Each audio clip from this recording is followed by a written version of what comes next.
Welcome to Zero Knowledge. I'm your host, Anna Rose. In this podcast, we will be exploring the latest in zero-knowledge research and the decentralized web, as well as new paradigms that promise to change the way we interact and transact online.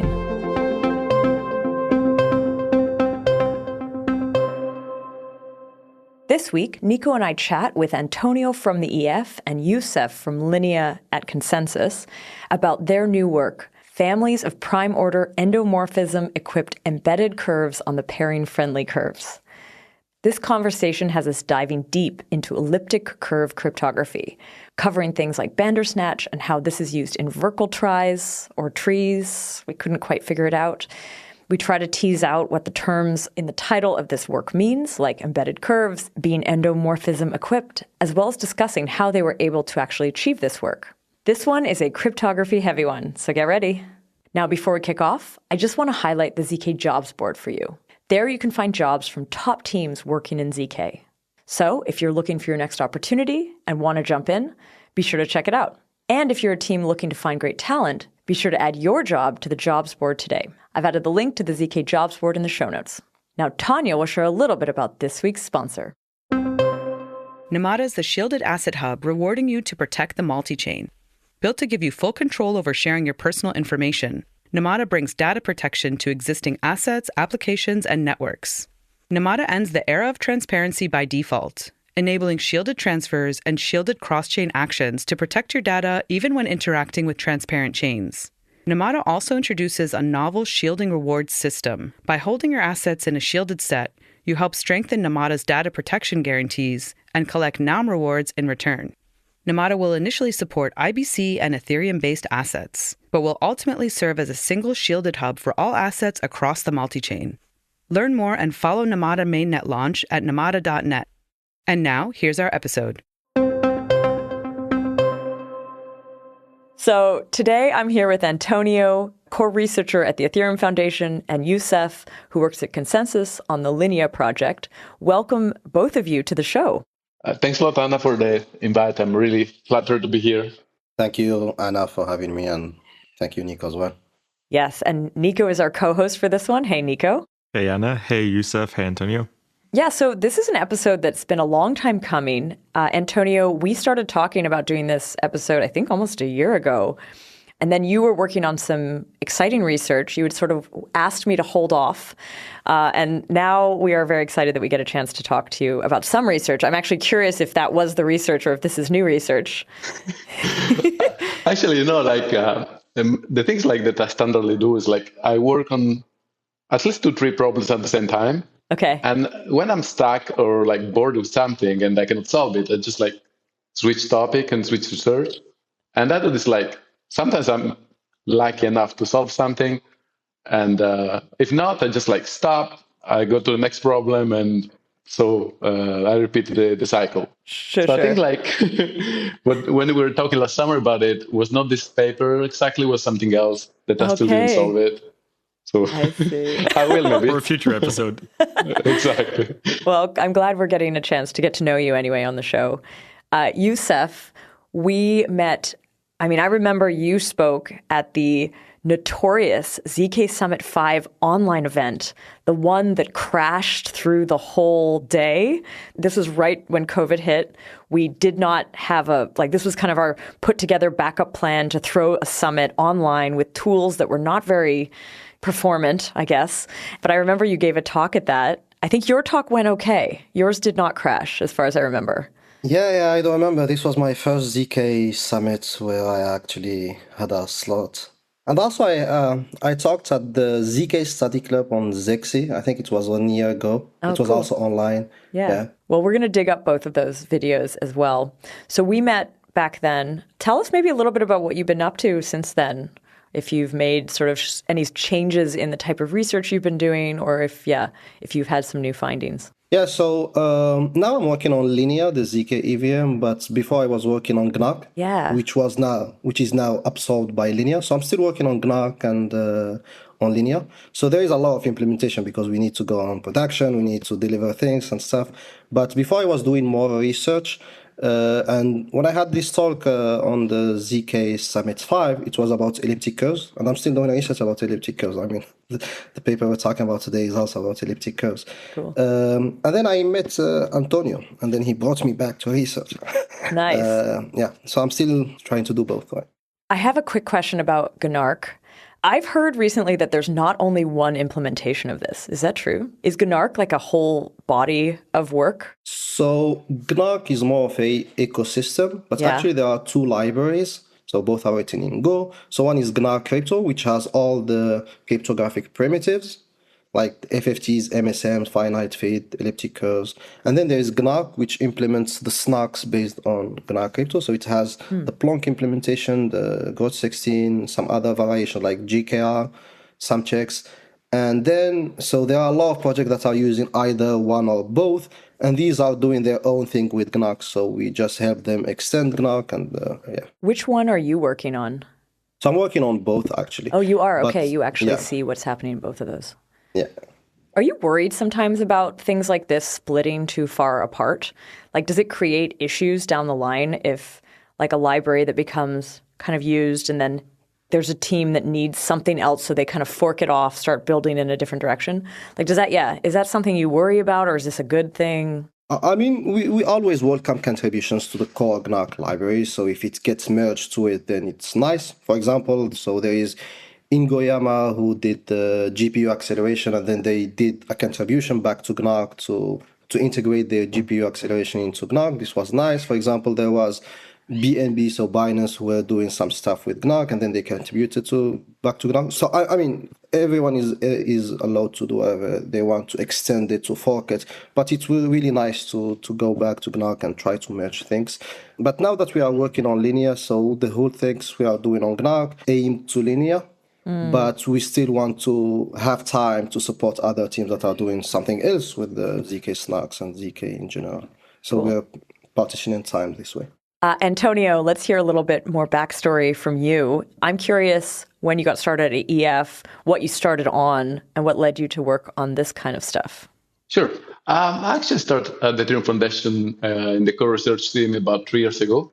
And the first things I've been working on actually is the motivation of this, probably of some of the things we're going to discuss today. But basically, like, the first things I worked on is like during one of the meetings that we were having with the cryptographic team, Dankrad, one of my colleagues that's probably pretty well known in the Ethereum ecosystem, was actually asking for a specific elliptic curves for a project that he was doing with the Vitalik, basically what is now known as a vertical tree. And basically, like, they were asking for a curve that has the base field equal the scalar field of BLS 12381. It's like this really famous, like, pairing friendly curve, the one that came out from the Zcash project.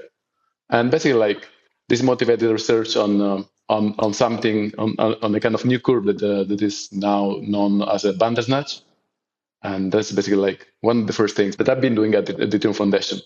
But what brought me there is like one thing that I've been working before and where I met Justin basically is like I've been working a lot on the topic of VDF.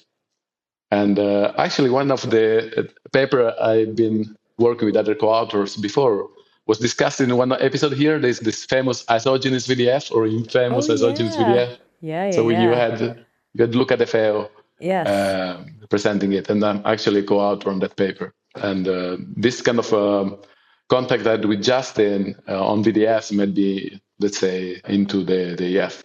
Isogenies had an issue, though, right? I actually ran into Luca, and he was like, "Did you hear what happened?"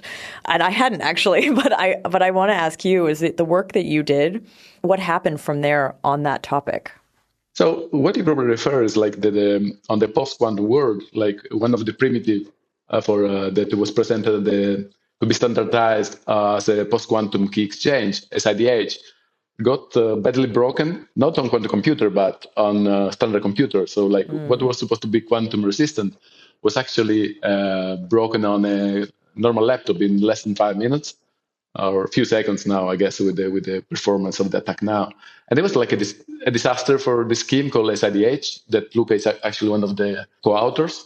But basically it has no impact on our VDF. Okay. And as well has no impact on the original isogeny assumption that is the first way that isogenies were introduced to the cryptography world. So let's say, short of a long story, is like SIDH is broken, but isogenies are more alive than ever. But I'm a bit bullish on isogeny, so... Sounds like you're a bit biased. Yeah. But of course I am. But I mean, I know that for sure isogenies are not there. I mean, that specific things got badly broken, but the original isogenies assumption, they're still alive. So there's like the scheme now that is based on isogenies for post-quantum is called CSIDE. I'm not just saying here, probably will not be one of the favorite of many people, but yeah, it's actually really cool. And like to come back to your question, actually the isogenies VDF is not touched as well by this attack. Got it. So I'm curious, how did the two of you meet and start collaborating on elliptic curves? So I think the first time I knew Antonio was because of the VDF paper. I must have seen his name before, but the time I remembered his name was about the paper he did with Luca De Feo and Simon Masson. But I think the first time we physically met was during the ZK summit in Amsterdam, I guess. Ooh, ZK7. Yeah, ZK7. So, and also we tried to collaborate before with Antonio and Diego Arana, who's a professor at Aarhus University in Denmark. So we're here today to talk about this paper. The name of the paper is Families of Prime Order Endomorphism-Equipped Embedded Curves on Pairing-Friendly Curves. Say that quick 7 times. And we see what happens. How did you come up with the title? No, just kidding. Let's jump into it, and then we'll probably figure that out. Yeah, probably like connect to what I was saying before. Like me and a couple of co-authors, that is not Youssef. Like we came out with this new curve called Bandersnatch about 3 years ago after this request from Duncan and Vitalik. But the reality is like that Bandersnatch should not exist. Mm-hmm. It really should not. Namely, like, just to give a bit of background on elliptic curves. Usually, like, there are 2 ways to build elliptic curves. You can, like, having a base field is like the field of definition of the elliptic curves, and you want the number of points of the order to be like cryptographically strong. Namely, like the number of points of the curve should be a lot, and the factorization of the order should be not smooth. So ideally you want a prime order, namely like the number of points to be prime, or to be like a primes and multiplied by a small number. Let's say 4, let's say, 12. This is called cofactor. When you're searching for a new elliptic curves, you have 2 ways to do it. You either like try randomly elliptic curves. You can change the base field and try elliptic curves in a random way, and hopefully this will bring one day to have the right number of points, so either primes or big with the small cofactors, or you employ something complex multiplication. That is like, well, it's really, really nice math, but will not fit the length of this episode. It's some really cool thing. And basically, like, if we talk about the BLS 12381, the scalar field to become the base field of a new elliptic curves was already done by a curve, again, by the ZEXE team, and this curve is called Zhao. So they were actually used the scalar field of BLS 12381 to build a new elliptic curve. But they did it in the first way, namely, like, they try different elliptic curves until they came out to this new elliptic curve called Zhao. What I've been trying to do instead, after that Duncan and Vitalik asked this new curve, is to employ CM curves. And so CM method, so this other method, because this will allow something called GLD endomorphism optimization. That's a way to actually speed things up, operation up. And the intriguing fact that I still cannot explain today is that we employed CM method, and with a fixed base field, that is the scalar field of BLS 12381, and this actually gave us a cryptographically strong curve and a cryptographically strong twisted curve. And the likelihood that this happens is nil, literally nil. So I'm going to have to ask you to define a bunch of things here. because there's a lot of complex ideas and words that, most of us don't know about. And the first one is, why would I bother having a curve inside a curve? You were saying we want to take the scalar field of BLS 12381. Why do I want to use that scalar field as the base field for a new curve? Sure. I will let actually Youssef reply that, because he's way more skilled than me on this specific area. Well, yeah. So the question is, we're building SNARKs, right? And SNARKs are like for generic purpose. You want to prove any kind of statement. But some of the statements we see in applications are statements about elliptic curves themselves. Imagine you need to verify a signature, or you need to verify the image of a hash that is based on an elliptic curve, like the Petersen hash that was used back at Zcash Sprout. So the question then is, you need this statement to be expressed in the minimum constraints possible. But if you're using an elliptic curve, then you're doing the arithmetic over the field of definition of this elliptic curve. But then remember, you have another elliptic curve that instantiates the SNARK. And these two elliptic curves are distinct. So if you're doing the arithmetic for your statement over the field of definition, but then you're doing your SNARK proving over another field defined by the SNARK curve, then you have a mismatch. Mm-hmm. And this mismatch is a big problem if you want efficiency. So one way to solve this is to find two elliptic curves for which the statement elliptic curves is defined over the field where we do the SNARK computation. So I'm not sure if it is clear, but it's the same problem that we had back in Geppetto. We had it in ZEXE. We had it in MNT4, MNT6 curves. So it's always the same problem, and we just need to find these two elliptic curves. So ideally, we would like to find a cycle, which means that we can use an elliptic curve as the statement elliptic curve and the other one as the SNARK elliptic curves, and vice versa. But for some efficiency or some applications, we want just the thing one way. So you can do this for recursion, for anything else. Sounds good. So that's the embedded curves part of the paper title. Exactly. We have 2 words down.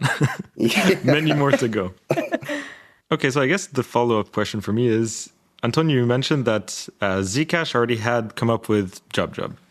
Why was it necessary to come up with Bandersnatch? So the requirement that I got with from Dunker was like, hey, this curve should be as fast as possible.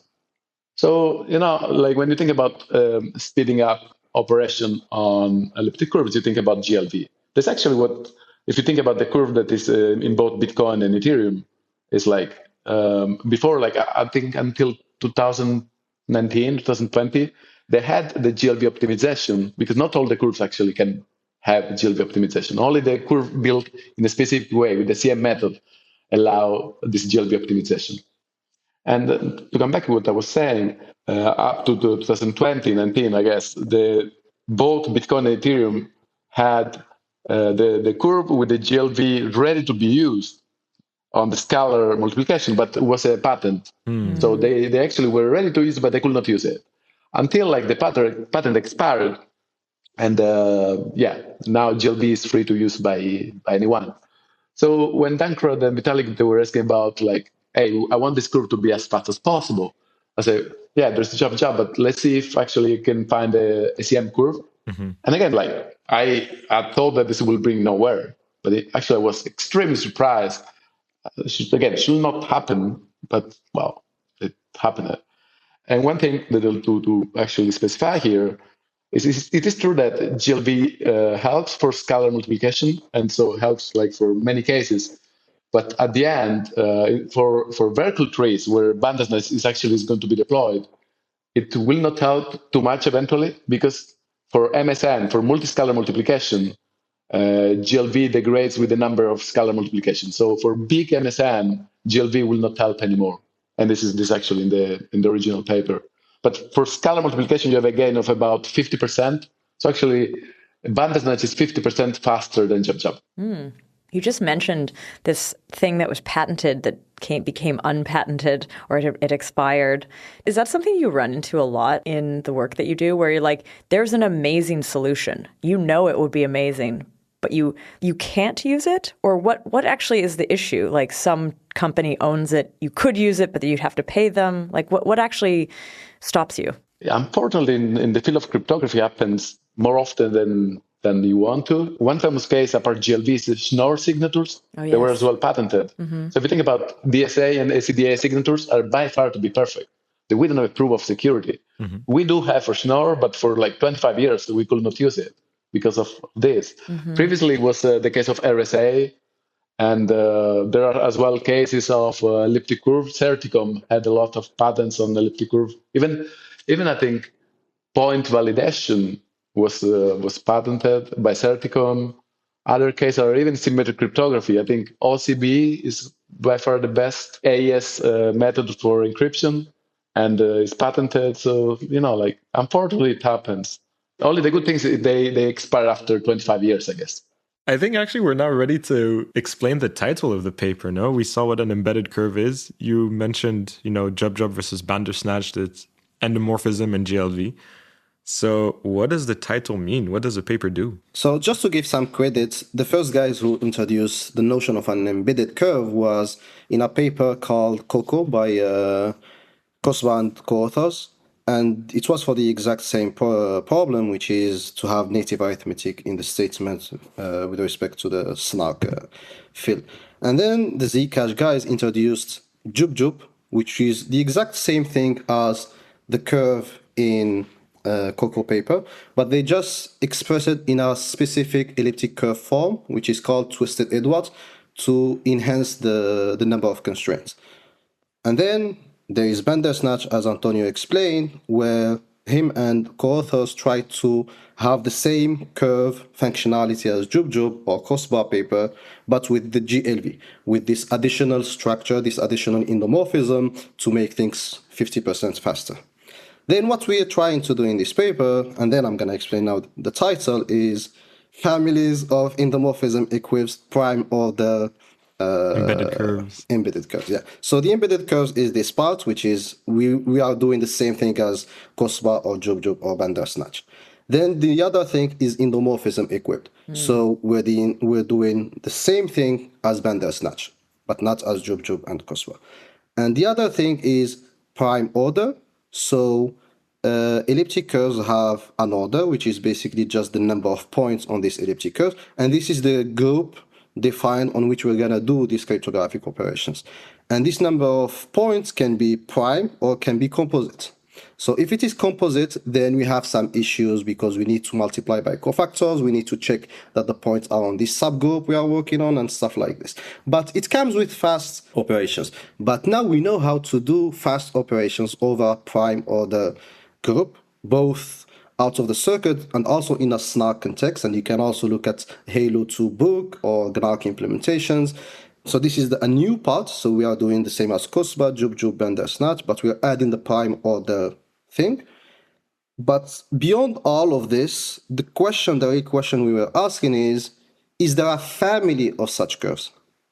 So instead of just finding one curve, one isolated curve, the question we asked with Antonio was whether we are possible to find families of elliptic curves. Like, for example, instead of choosing, for example, the BLS12381 curve or the BN254 curve on Ethereum, and then looking if there is an embedded curve that has this criteria, what we try to do is we find both the SNARK curve and the embedded curve in a way that there isn't only a single isolated curve, but you just change parameters and then you have an infinity number. I mean, not an infinity, but a family of curves. So I hope this explained the title. I think it will be as well useful to do a step back on how you actually find pairing-friendly curves. So basically, there are less than 10 families of pairing-friendly curves. So pairing-friendly curves are pretty rare. If you take any random curves, elliptic curves, is not pairing-friendly. Mm-hmm. So technically, we'll say that the embedded degree is big. So we want this embedded degree instead to be small. So if you take a random elliptic curves, it's not going to be pairing-friendly. In the early 2000s, a lot of researchers like Barreto, the Eric, Barreto again with Lim and Scott. So we have Bien, BLS, we have the MNT, we have like Freeman. They came out with way to solve something called Diophantine equations. I'm introducing more terms and terms every time. But so basically, like Diophantine equations are like a normal equation where you find solutions not on the real, but either in the rational or in the integers. So you take an equation, and you don't want the solution to be over the complex or the real numbers, but you want the solution to be on the integer or the rational. So if you want actually to find pairing-friendly curves, at the end of the day, your problem is to solve this Diophantine equation. And solving Diophantine equation is not easy. It's actually pretty complicated. And basically, like Barreto and Eric, Barreto, Lynn, Scott, they came with this clever way to solve the Diophantine equation, and this allows to find family of pairing-friendly curves. So you start from a seed, from like a parameter, and you're able to spit pairing-friendly curves. So this paper we did with the Youssef is extended the original method of finding pairing-friendly curves. So you use the same seed, and at the end of the day, you don't only have the pairing-friendly curves, but an associated embedded curves of prime order. So you have like in one go, you have both. And we do this, again, solving these Diophantine equations. All right, we've kind of covered like what the paper tackles and what you guys are trying to solve here.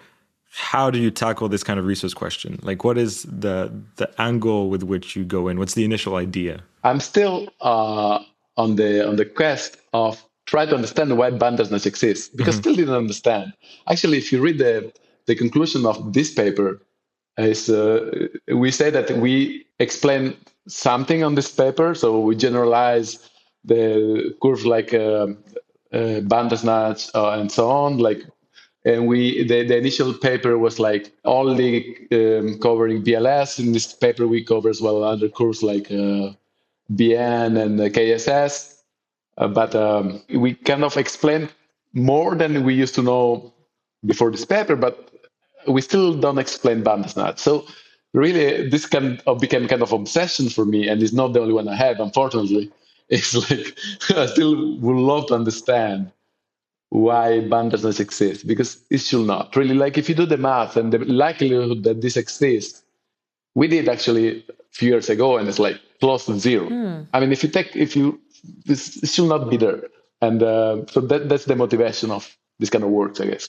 Maybe you were that one malicious prover that found the negligible probability of winning. You see, like in these things, I don't believe in coincidences when there's math involved. So I'd rather believe there is some kind of hidden structure so far. Yeah. And basically, like, there was an interesting talk by Nadia Heninger a few weeks ago at PKC. She was an invited guest. And she did a survey on security. That is one of my other passions, on constructions. And she was like sharing a kind of an opinion from Wouter Kastrick, one of the guys that broke this isogeny scheme, SIDH, the one we mentioned before. And actually, Wouter was mentioning that he actually trusts more RSA assumption, so factorization, than elliptic curve DLP. Wow. And the reason behind that is because in elliptic curves, you have way more structures than in pure factorization. Now, this is actually can sound a bit controversial, for sure, but I understand where it comes from, because when you add structures in things, you probably gain speed, but you open your, let's say, holes for potential security breach. I mean, this is very similar to how pairings were first discovered, right? They were first a method of attacking certain curves. Exactly, yeah. The first things like that happens with pairing was like this MOV attack. And even there, like now the curve that we use for pairing is like BLS. But before the BN curves, they were really more popular. And there's this famous quote of Menezes that says like, BN curves are too good to exist. And indeed, like now we are actually not using it anymore because like we know that they're like less safe than we thought they were. Are you worried this might be the case with Bandersnatch? So here we open a big debate. We go basically like, if you remember what we were saying before, there are two ways to build elliptic curves: the random way and the CM way. There's a website from DJ Barnestan. This is one of the most famous cryptographers. It's called SafeCurves. And basically, like, in his opinion, for example, he doesn't trust CM curves. And if you go, there's a list of security things that he checks, and he doesn't trust curves like Bandersnatch. But at the same time, the curve that where Bitcoin and Ethereum are deployed, that they do ECDSA signature, is actually a CM curve. That's why you can do GLB. So we actually, it's like, these are things that we will discover eventually, maybe, but, there is no agreement at the moment on this topic. You talk about these two, like Bandersnatch has these two things that shouldn't be the same but are the same, kind of. Like, can you say that again? You talked about like I'm not going to be able to word this right, but like you have a curve and then you have the twisted curve or something? Sure. Can you just say that again? Because are you saying because they both exist here, it shows that like there should be an underlying structure? It would be very unlikely that these two things coexist. So what I was trying to say is this: like, let me take a step back. Is both Zhao and Bandersnatch are so-called Montgomery curves. So usually when I'm interested again more and more terms, like, but the Montgomery curves are like, they can never be prime order. They're like, they have always a cofactor, and the cofactor is at least 4. So, but the good thing is that you can use like different way of doing scalar multiplication, not the usual like method that they use for bias trust curves. But you need to pay like a little price. So usually you do like X only arithmetic. So you do the arithmetic without using the Y coordinate. But you have to be careful on one thing.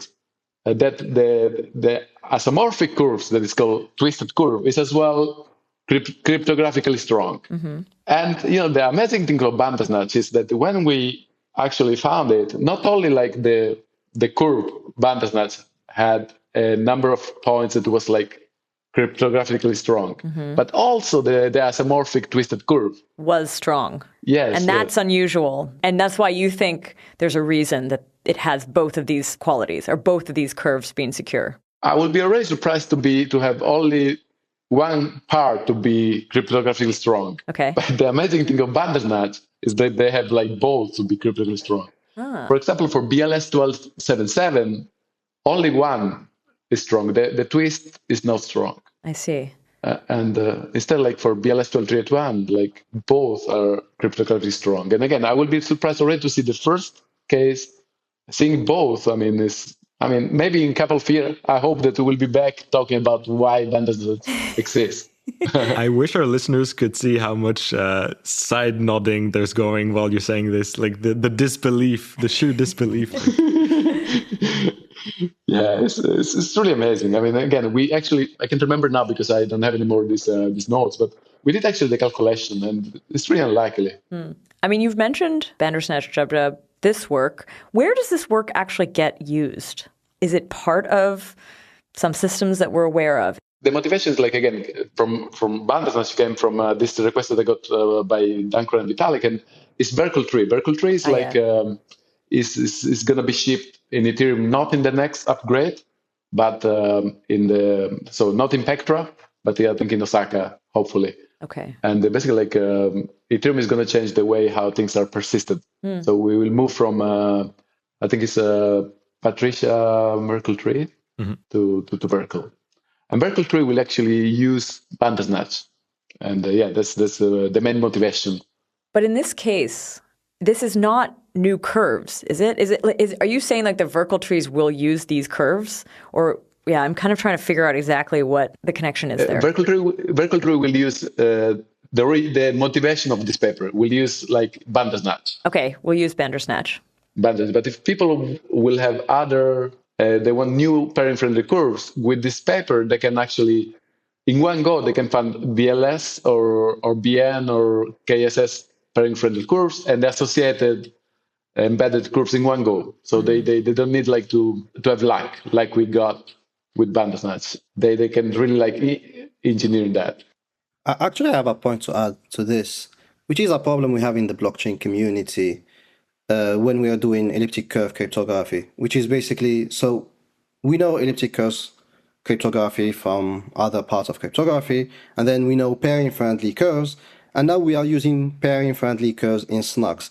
So what we did is we just took an elliptic curves that we know from the elliptic curve cryptography, and then we added just a criteria, which was, again, another word, which is the two-adicity, which means that we can do FFTs over the SNARK field quite efficiently.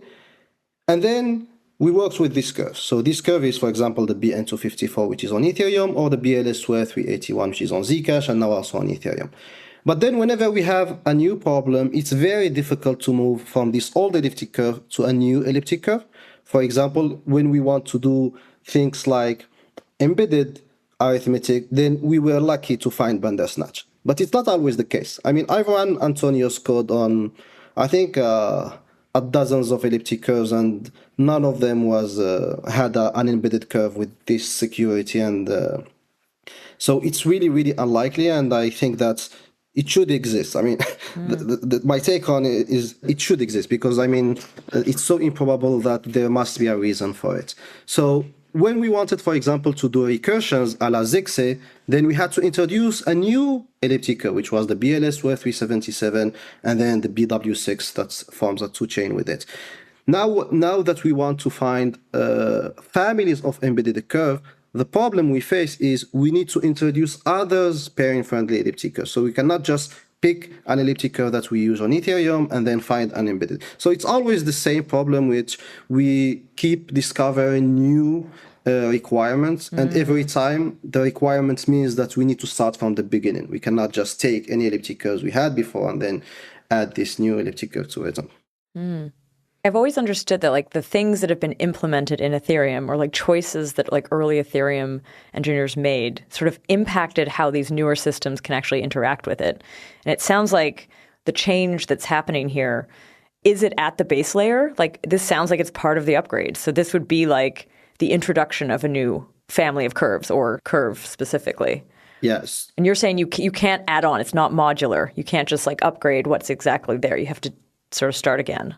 Exactly. So for example, if we want to use these families in Ethereum, for example, we need not only to add this new embedded curve, but also the underlying SNARK elliptic curve, which would replace BLS2 But it's very difficult to do so. I mean, I have an EIP to add BW676 curve Since for when? 4 years now. Yeah. I wanted to ask you, what year? At least let me give you the news. I mean, it's not so new anymore. But basically, finally, after 3 years of fighting, BLS 12381 precompiles will be shipped in the next upgrade of Ethereum. So This is, yay! Nico is clapping. Yeah, it took only 3 years, but at the moment, and I'm a bit, let's say, ashamed that I can say that at the moment, the only precompiles for pairing-friendly curves we have is BN254.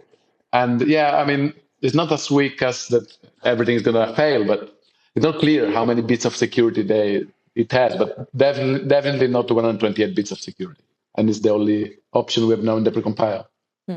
I do want to come back to the paper of today's session, because there's one thing that we didn't really cover is what is the method that you guys came up with to find these families of pairing-friendly curves with embedded curves? Yeah, so as Antonio was mentioning earlier, so you have these Diophantine equations. So the nice thing about these the CM curves, complex multiplication curves, they need to satisfy some equations. So as Antonio said, those pairing-friendly elliptic curves are rare. So and they follow an algorithm, for example, the BLS algorithm, the BN, the KSS, the Freeman. So there are different families, but there are just maybe less than 10. And these algorithms, they verify some equations. And there is one equation that is called the complex multiplication equation. And this complex multiplication equation has some parameters, which are, again, the discriminant of the complex multiplication, the finite field, the characteristic of the finite field of definition, the number of points, so the order. And when we talk about families, those parameters actually are not integers, but they are polynomials. So if they are polynomials, then I can just evaluate these polynomials in some seed, and then I have a curve. If I change the seed, I have another curve. And this is what defines the family. So what we did is we took those families we already known, which are the BLS, for example, 12, 24, and its generalization, the BN, the KSS, and we added a new criteria, which is also another polynomial equation, which is basically the field of definition of the embedded curve will be the scalar field of the underlying curve. And this underlying curve, since it comes from a family, it can be expressed as a polynomial. So we just substitute this polynomial, which is a scalar field, in the field of definition of the embedded curve, and then we have an equation. And we need to solve this equation. And to solve this equation, we do what we call a half GCD, which is basically it boils down to having a polynomial, which we need to express as a rational function of polynomials. And once we have this, we just evaluate, and we have the equation of this new embedded curve order. And this polynomial, we just check if it is irreducible or not. If it is irreducible, it means that it might give a rise to prime order family. This first equation, when I was talking about the complex multiplication discriminant, we fixed this complex multiplication discriminant, but looking at the subfields, the quadratic subfields. And for example, if we take the discriminant equal to 3, 4, or 6, we go over all the options. And for example, if the complex multiplication discriminant is, for example, D is equal to 3, we know that there are 6 twists. So earlier, Antonio was talking about a twist, but actually it depends on the discriminant. If the discriminant is random, there is just one quadratic twist. If it is equal to 3, then there is a quadratic twist, 2 cubic twists, and 2 six-stick twists. So we go over all those twists, and we check if the polynomials are irreducible, and each time we give families based on all these orders. And at the end of the paper, we have constructions over BN, BLS, KSS, and we can create examples following our algorithms of elliptic curves. Like, for example, we have introduced a BLS square 380, and with its embedded curve that is endomorphism-equipped prime order. Wow, okay, so it's a lot of trial and error in the final stages. In the final stages, exactly. I mean, in the construction, it's not trial and error because we have an algorithm, but then to find the elliptic curves, yeah, absolutely. I mean, because you need also to find the nice to adicity, the nice Hamming weight to have fast pairings and stuff like this. And just to add, like what Youssef said, like the reason this works is because like the base field, that is the order of the pairing-friendly curves, is a cyclotomic polynomial. And cyclotomic polynomial. Sounds like a cool band name. I like it. Yeah, but that's basically like it's a mouthful word, but it means it's like it's a reducible polynomial with nothing fancy, but yeah, just mouthful. But this is, I think, the most important thing that I forgot to say. It's because the scalar field polynomial is a cyclotomic polynomial, or derived from one. What tools, when you're actually like doing that trial and error part of it, what are you actually doing? I don't know enough about the work you do. Like, are you doing it like each one, you're just trying them out? Are you running something? Like, what do you actually use to do this? So we use SageMath, okay, which is a Python-based framework to do math. But I think we have algorithms that we have from the community, like Alpha from INRIA in France, to define these curves, to find this curve to change the seed and stuff like this. So we already have the algorithms, and normally they should be linked to the paper.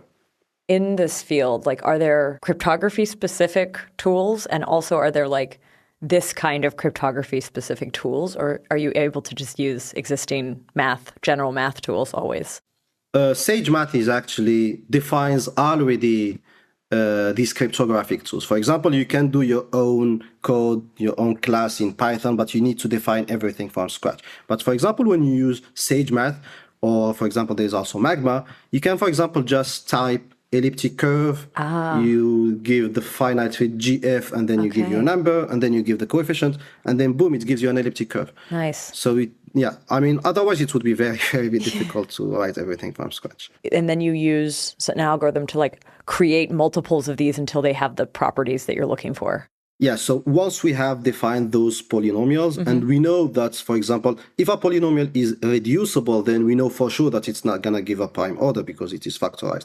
But if we know that it is irreducible, then there are chances. So we just have some seeds, and for the seeds, we have some other parameters. For example, if we're looking for BLS 12, we need all the parameters to be integers, right?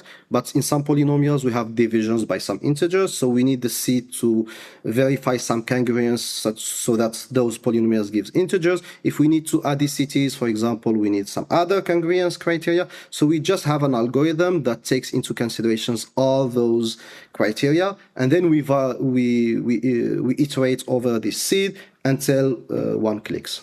These actually are, just to complete the things, like, of course, like cryptographers use these tools, but it's a tool for number theories that, I mean, they are used as well, not only by cryptographer, but if you're all interested about number theory, that like you don't care about application, like you can still use this. You can play with this. Pretty cool. Cool. I mean, for added context, this sort of work, finding curves with properties, is sort of the boundary between what is pure math and what is cryptography. Like you're sitting on that boundary here. And actually, like before you were actually joking on it rightly, but actually like this kind of area of cryptography, especially isogeny, is like by far the most mathematical area of cryptography. So it's like the majority of people who work in this area are like number theorists or like mathematicians more than pure cryptographers. Like are really the part, cryptography is a pretty big area. But if you see like this area of cryptography is the most number theoretical one, especially like if you think about elliptic curves, there is intersection between many areas of mathematics. You go from finite fields, of course, algebraic geometry, but you have, I don't know, something called imaginary quadratic fields. So it's really number theory things like that. It's really like by far the best area of cryptography in my biased way. Your opinion. Nice. I have a sort of a higher level question here, which is bringing it back to the Verkle trees, is it Verkle trees or Verkle tries, or is it just a choice of pronunciation? Sure. I think it was like, I can't remember which one Dan Crowder used all the time, because I've heard both. You've heard both, yeah. But my actual question here is like, I sort of understand it in the Ethereum context, but Youssef, you're working at Linea as an L2. I guess you will be able to use these Verkle tries. It'll make something better for you, but maybe you can give us like that higher level like use. Yes. So for Linea as a ZK EVM, we're driven by what Ethereum decides, right? So if you have on Ethereum, so for example, so we were talking at the beginning about these embedded curves to verify some signatures, for instance. But for a ZK EVM, this signature is already defined on Ethereum, and it is the ECDSA over a specific curve called SECP254. We cannot just use this paper we did, but we need to go with the decisions of Ethereum. For example, so I'm not sure about Verkle trees per se, but we have a little of flexibility that we did, for example, in Linea to use new elliptic curves, which is basically, so we're using a notion of embedded curve, which is what we call the two chains, where we have first elliptic curve and the second elliptic curve where there isn't this mismatch. So the same thing as embedded curve, but on the other way. But the idea is basically, since we do not have this mismatch, we can aggregate a lot of blocks of transactions, a lot of proofs. And then at the end of the day, we have a proof over an elliptic curve that is not native to Ethereum. So instead we were doing things on Ethereum elliptic curve, we're doing it on our custom elliptic curves, so namely BLS 377 and BW6 7061. But at the end of the day, we cannot push this final proof to Ethereum. So here we do some non-native field arithmetic where we force this proof BW6 to be on BN, which is basically having a final proof, a BN254 proof of BW6. So the flexibility we have for layer 2 is before pushing things on Ethereum.